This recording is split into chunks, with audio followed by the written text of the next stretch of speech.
یہ اللہ کی توفیق سے ہی سب کچھ ہوتا ہے، انسان کی بس کی بات نہیں ہے۔ ہم یہاں بیٹھے ہیں آج اس اتنی عظیم رات میں، ہمارے کئی ایسے احباب ہوں گے جو گھروں میں موجود ہوں گے، مسجدوں میں نہیں ہے، تو یہ اپنی اپنی قسمت کی بات ہوتی ہے۔ اللہ نے ہمیں یہاں توفیق بخشی ہے، ہم بیٹھے ہیں۔ آج کی رات بڑی ہی اہم رات ہے، توبہ کریں، استغفار کریں، اللہ سے معافی مانگیں۔ سرکار دو عالم صلی اللہ علیہ وسلم نے اس آدمی کو بدقسمت فرمایا ہے جس کو رمضان مبارک کا مہینہ ملے اور وہ اپنی بخشش نہ کروا سکے۔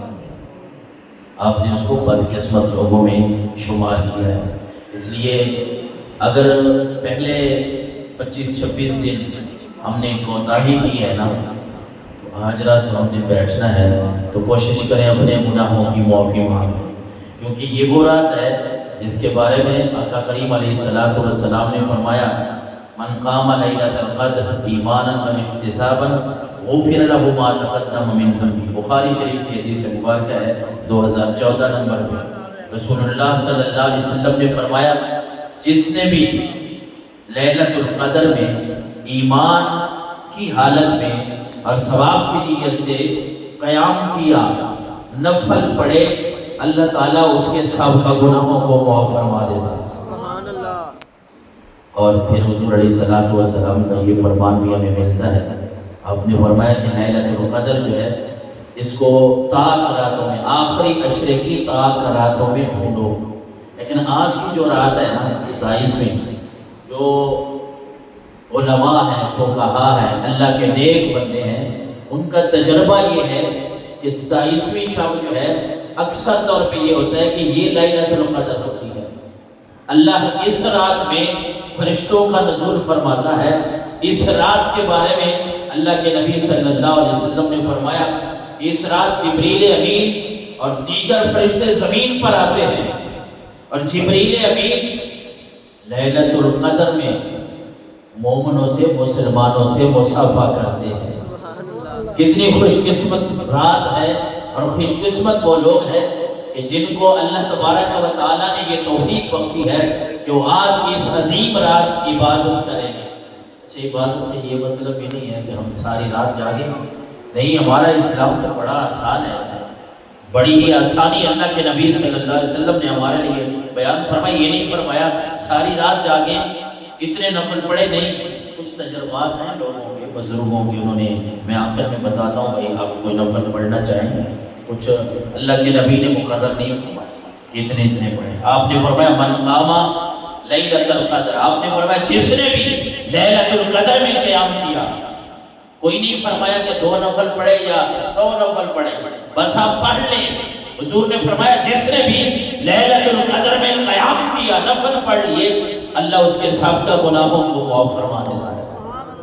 کتنی خوش نصیبی والی بات ہے، اور یہی وہ رات ہے جس کے بارے میں آپ اگر حساب کریں نا تو قرآن مجید کی جو سورۃ القدر ہے اس میں اللہ نے کیا فرمایا کہ ایک رات جو ہے، ایک رات وہ 1000 مہینے سے بھی افضل ہے۔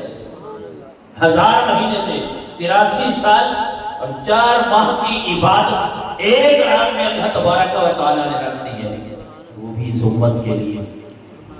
صحابہ کرام وہ آپ صلی اللہ علیہ وسلم نے سورت کا جو شان نزول ہے اس کا خلاصہ عرض کر رہا ہوں کہ صحابہ کرام وہ آپ صلی اللہ علیہ وسلم نے پہلی امتوں کے عبادت کے بارے میں بتا رہے تھے۔ آپ نے سنا ہوگا کہ پہلے نبیوں کی جو امتیں تھیں ان کی عمریں بھی بہت زیادہ تھیں۔ قرآن مجید میں بات ملتی ہے حضرت نوح علیہ السلام کی کہ انہوں نے 950 سال یعنی 1000 سال کے لگ بھگ تو حضرت نوح علیہ السلام نے اللہ تبارک و تعالیٰ کی توحید کی دعوت دی ہے۔ رب کا پیغام کتنے تک پہنچا ہے؟ 950 سال۔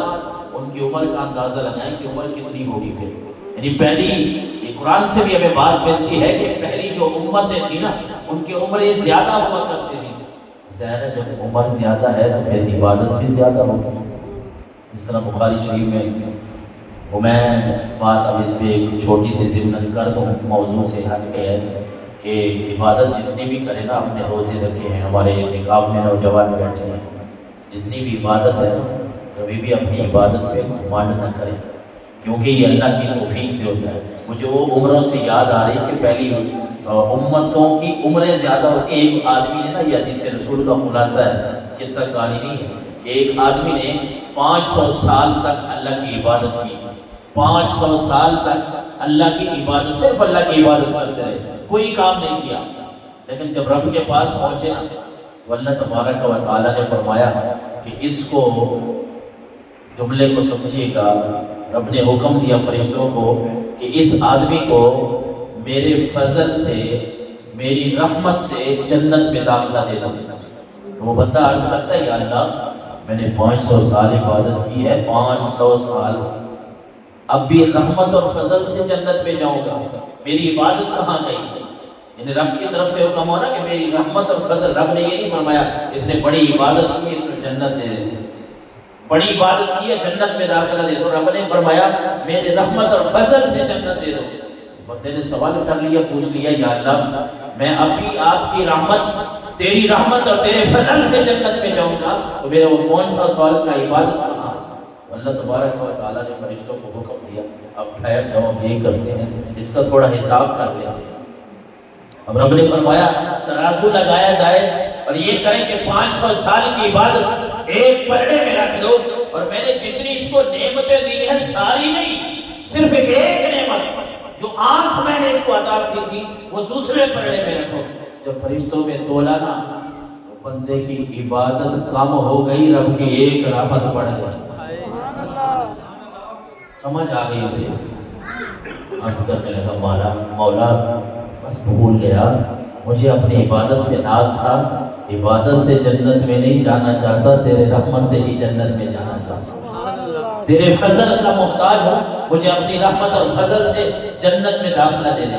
اس لیے جب آپ عبادت کرتے ہیں تو اس حدیث رسول کے خلاصے کے طور پہ سبق ہمیں یہ ملتا ہے کہ ہم جب اتنی عبادت کرتے ہیں نا، جتنی بھی کوئی عبادت کرے، رب کے فضل اور رحمت کو کبھی بھی نہ بھولیں، کیونکہ ہم اس جوگے نہیں ہیں۔ ہو سکتا ہے ساری عبادت ہی ہمارے منہ کے اوپر آ جائے، منہ کے اوپر مار دی جائے۔ اس طرح نمازوں کے بارے میں اللہ کے نبی نے فرمایا جو نمازیں صحیح نہیں پڑھتے ان کی نمازیں واپس کر دی جاتی ہوں گی ان کی طرف۔ اللہ کی رحمت، اللہ کے فضل سے ہم یہاں بیٹھے ہیں، رب نے توفیق بخشی ہے۔ میں عرض کر رہا تھا کہ صحابہ کرام کے سامنے حضور نے اس طرح کے واقعات بیان فرمائے کہ رب نے پہلی امتوں کو بڑی عمریں دی تو فلاں نے اتنے 100 سال عبادت کی، فلاں نے اتنے 100 سال عبادت کی۔ صحابہ کرام تھوڑے غمگین ہوئے، پریشان ہوئے کہ ہم تو اللہ کے نبی کے، آخری نبی کے امت ہی ہیں، ہماری عمریں تو پھر ہیں تھوڑی سی 60 70 سال، وہ زیادہ ہی جیے تو 100 سال تک جاتا ہے، پھر ہماری عبادت ان کے مقابلے میں تو کچھ بھی نہیں ہے، ظاہر عمر تھوڑی ہے تو عبادت بھی تھوڑی کریں گے۔ اللہ تبارک و تعالیٰ نے جب اللہ کے نبی کے ان صحابہ کو غمگین دیکھا تو سرکار دو عالم صلی اللہ علیہ وسلم کے اوپر یہ سورۃ القدر نازل فرمائی اور اپنے نبی کو فرمایا، اے نبی اپنی امت کو بتا دیں پریشان نہ ہو، پریشان نہ ہو، میں نے ان کے لیے ایک رات ایسی رکھی ہے کہ ایک رات عبادت کریں گے ان کو میں 1000 مہینوں سے بھی زیادہ عبادت کا ثواب عطا کروں گا۔ سبحان اللہ۔ اور وہ یہ لیلۃ القدر کی رات ہے، اس لیے کوشش کرتے ہیں، ہر سال کوشش کرنی چاہیے جب تک زندگی ہے کہ اللہ کے نبی صلی اللہ علیہ وسلم نے تو فرمایا نا کہ لیلۃ القدر کو آخری عشرے کی 4 راتوں میں تلاش کرو۔ اور پھر میں عرض کر رہا ہوں کہ جس طرح کچھ صلحات اللہ کے نیک بندوں کا کچھ تجربہ ہے کہ جو 27ویں شب ہے نا، آج کی جو رات ہے اکثر طور پہ یہ لیلۃ القدر ہوتی ہے وہ، اور اس کا اکثر جانب سے پوچھ رہا تھا کہ لیلۃ القدر اگر ہم پا بھی لیں تو کیا مطلب، کیا کہیں گے، کیا ہے، کیا نشانی ہوگی؟ اس بارے میں کوئی خاص نشانی ایسی نہیں ہے کہ آپ کہیں کہ مجھے کوئی نشانی، بس جب بندہ عبادت کر رہا ہو اس کی نشانی یہ ہے لیلۃ القدر کی کہ بندہ عبادت کر رہا ہے، قرآن کی تلاوت کر رہا ہے، نماز پڑھ رہا ہے، نفل پڑھ رہا ہے، دعا مانگ رہا ہے، بس جب خشیت الہی بندے کے دل میں رب کا خوف آ جائے، آنسو گر جائے، عبادت میں مزہ آ جائے تو وہی لیلۃ القدر کو پا لیتا ہے۔ وہ ایک حضرت عثمان ابن ابو العاص یہ صحابی نہیں ہے، تابعیوں کی بات ہے، شاید ان میں سے ان کے ایک غلام نا کشتی چلاتے تھے، کوئی کام کرتے تھے کشتی میں، تو وہ غلام ان کو ایک واقعہ سناتے ہیں کہ حضور رمضان کی جب راتیں آخری آتی ہیں نا تو ایک سمندر کا پانی نا ایک رات میٹھا ہو جاتا ہے۔ تو انہوں نے کہا اچھا اس طرح کرنا کہ اگلی دفعہ نا تجربہ کرنا کہ یہ کون سی رات ہے۔ تو غلام نے اگلے سال بتایا کہ یہ 27ویں شب تھی، آ کے اپنے آقا کو حضرت عثمان ابن ابو العاص کو بتایا، حضور جب وہ 27ویں شب تھی نا اس رات میں نے ساری راتوں میں چیک کرتا رہا، میرا کام ہے سمندر میں کشتی بانی کرنا، تو میں نے دیکھا کہ جب 27ویں شب آئی نا اس رات اللہ کے حکم سے سمندر کا پانی میٹھا ہو گیا۔ حضرت عثمان کہتے ہیں پھر اس کا مطلب یہ ہے کہ وہی رات جو 27ویں شب تھی کہ جب سمندر کا پانی بھی میٹھا ہو جاتا ہے۔ اب اندازہ لگائیں جس رات سمندر کا پانی رب میٹھا کر دیتا ہے، بندہ اگر اس رات عبادت کرے تو رب بندے کے گناہوں کو کیوں نہیں معاف فرمائے۔ اور پھر آقا کریم علیہ السلام نے فرمایا تمام بھلائیوں سے آج کی رات تمام بھلائیوں سے محروم کون ہے؟ ابن ماجہ شریف کی حدیث مبارک ہے 1644 نمبر پر رسول اللہ صلی اللہ علیہ وسلم نے فرمایا داخل رمضان فقال رسول اللہ ان هذا الشهر قد حضرکم وفیہ لیلۃ خیر من الف شہر۔ لوگوں رمضان کا مہینہ آ گیا ہے اور اس مہینے میں اللہ نے ایک ایسی رات بھی رکھی ہے جو 1000 مہینوں سے افضل ہے۔ اور پھر اس کے بعد اللہ کے نبی نے فرمایا من حرمہا فقد حرمہ الخیر کلہ۔ لوگوں یاد رکھو کہ اس رات لیلۃ القدر شب قدر میں بھی اگر کوئی بندہ محروم رہا تو حضور نے فرمایا وہ ساری بھلائیوں سے بھی محروم رہا۔ جس نے اس رات کو بھی اپنے گناہ معاف نہیں کروائے نا بندہ محروم رہا، حضور فرما رہے ہیں یوں سمجھ لیں کہ پھر وہ محروم ہی رہا، ساری بھلائیوں سے محروم رہا، اللہ نے پھر اسے کوئی بھلائی عطا نہیں کی۔ اس لیے اس رات کو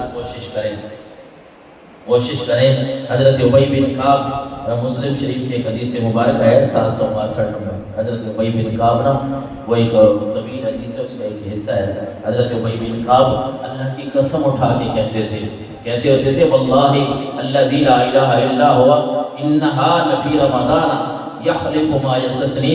27ویں شب کے بارے میں حضرت ابی بن کعب اپنا تجربہ لوگوں کو بتاتے ہوئے کہتے تھے لوگوں اللہ کی قسم جس کے سوا کوئی عبادت کے لائق نہیں، یہی 27ویں شب جب آتی ہے یہی لیلۃ القدر ہوتی ہے۔ سبحان اللہ۔ ہم کوشش کریں گے کہ اس رات کو ہم عبادت میں گزاریں جتنا ہو سکتا ہے زیادہ سے زیادہ۔ ویسے میں عرض کر رہا تھا کہ ہمارے دین اسلام میں سختی نہیں، اللہ کے نبی نے تو یہ بھی فرمایا رمضان کے علاوہ بھی ہم نیکی کرنے والے بنے، ثواب کمانے والے بنے۔ اللہ کے نبی نے بڑی باتیں ہمارے لیے رکھی، بڑی رحمتیں ہیں ہماری۔ اللہ کے نبی نے فرمایا من صلی العشاء فی جماعت فکأنما قام نصف اللیل۔ جس نے عشاء کی نماز جماعت کے ساتھ، روزوں کی بات نہیں ہے، رمضان کی ساری زندگی کی بات ہے، حضور نے فرمایا جس نے عشاء کی نماز جماعت کے ساتھ پڑھی اور پھر فجر کی جماعت کے ساتھ پڑھی، عشاء کی نماز جماعت کے ساتھ پڑھی، حضور نے فرمایا اس کو آدھی رات عبادت کا ثواب مل جاتا ہے۔ پھر فجر کی نماز جماعت کے ساتھ پڑھی، پوری رات عبادت کا ثواب مل جاتا ہے۔ تو آپ رمضان المبارک کی اس تاک رات میں جب ہم عبادت کریں گے تو یقیناً اللہ تعالیٰ ہمارے گناہوں کو معاف فرمائے گا۔ ایک دعا بھی ہے اللہ کے نبی نے جو سکھائی ہے، اللہم انک عفو، اکثر طور پہ اضافی عشرے میں تاک راتوں کے بارے میں حضور نے فرمایا مانگے اللہم انک عفو تحب العفو فاعف عنی۔ اور پھر یہ تاک رات ہمارے گناہوں کی بخشش کا ذریعہ ہے۔ کوشش کریں اس رات جتنی ہم نماز پڑھ سکتے ہیں۔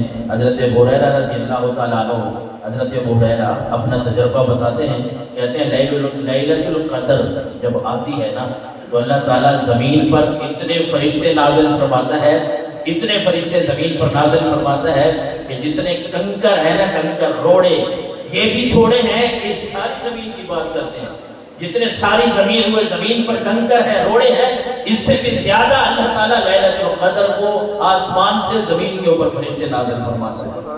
اور اس رات جس طرح میں عرض کر رہا تھا کچھ بزرگوں کے تجربات ہیں، آپ نوافل پڑھنا چاہیں تو